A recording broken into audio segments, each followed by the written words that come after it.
Assalamualaikum warahmatullahi wabarakatuh. Perkenalkan, nama saya Renatika Salma. Saya berasal dari 11 MIPA 6, absen 27. Kali ini, saya akan mempresentasikan hasil kerja saya, yaitu PPKN, Sistem dan Dinamika Demokrasi di Indonesia. Yang pertama, ada bab di mana membangun kehidupan yang demokratis di Indonesia, hakikat demokrasi, dan dinamika penerapan demokrasi di Indonesia. Yang pertama akan kita bahas hakikat demokrasi. Lalu di hakikat demokrasi ada makna demokrasi, klasifikasi demokrasi, dan prinsip-prinsip demokrasi. Apa itu makna demokrasi? Demokrasi adalah sistem pemerintahan yang diselenggarakan oleh rakyat, diselenggarakan dari rakyat, oleh rakyat, dan untuk rakyat. Demokrasi adalah sistem sosial dan politik pemerintahan diri dengan kekuasaan pemerintah yang dibatasi dengan hukum dan kebiasaan untuk melindungi hak-hak perorangan warga negara. Selanjutnya, klasifikasi demokrasi. 1. Ada berdasarkan dari titik berat perhatiannya, yaitu dibagi menjadi demokrasi formal, demokrasi material, dan demokrasi gabungan. Yang kedua, berdasarkan ideologi. Berdasarkan ideologi, demokrasi dibagi menjadi demokrasi konstitusional atau liberal. Yang kedua, ada demokrasi rakyat atau proletar. Yang ketiga, demokrasi langsung. Dan yang keempat, demokrasi tidak langsung.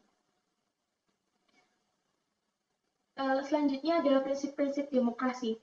Yang pertama, kedaulatan rakyat, lalu pemerintahan berdasarkan persetujuan dari yang diperintah, kekuasaan mayoritas, hak-hak mayoritas, jaminan hak asasi manusia, pemilihan yang bebas dan adil dan jujur, persamaan di depan hukum, proses hukum yang wajar, pembatasan pemerintah secara konstitusional, pluralisme sosial, ekonomi dan politik, nilai-nilai toleransi, pragmatisme, kerjasama, dan mufakat.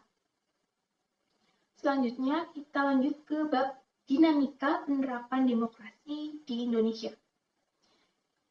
Yaitu ada prinsip-prinsip demokrasi di Indonesia. Apa itu prinsip-prinsip demokrasi di Indonesia? Adalah pemilihan yang bebas, adil, dan jujur, persamaan di depan hukum, proses hukum yang wajar, dan pembatasan pemerintah secara konstitusional. Selanjutnya ada periodisasi perkembangan demokrasi di Indonesia. Yaitu ada di zaman masa revolusi kemerdekaan yang dimulai dari tahun 1945 sampai 1950. Selanjutnya ada masa parlementer dari 1950 sampai 1959. Selanjutnya ada masa terpimpin yaitu 1959 sampai 1966. Selanjutnya ada Orde Baru dari 1966 sampai 1998. Lalu ada Orde Reformasi yaitu 1999 sampai sekarang. Selanjutnya ke bab membangun kehidupan yang demokratis di Indonesia.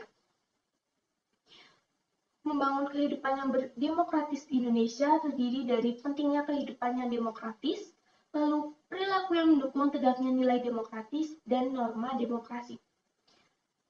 Pentingnya kehidupan yang demokratis ada beberapa bagian, yaitu 1. Berasaskan kekeluargaan, 2. Kebebasan yang bertanggung jawab, 3. Persamaan kedudukan di depan hukum, 4. Partisipasi dalam pembuatan keputusan, 5. Distribusi pendapatan secara adil. Lalu ada perilaku yang mendukung tegaknya nilai demokratis. Di sini saya ambil 3, yaitu pertama, mengutamakan musyawarah, 2. Keseimbangan antara hak dan kewajiban, lalu 3. Mengutamakan kebebasan berpendapat. Lalu ada norma demokrasi. Di sini ada 7. Yang pertama, 1.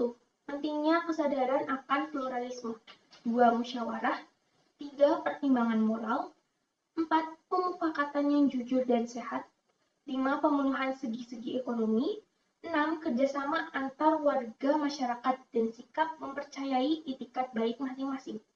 7. Pandangan hidup demokratis harus dijadikan unsur yang menyatu dengan sistem pendidikan.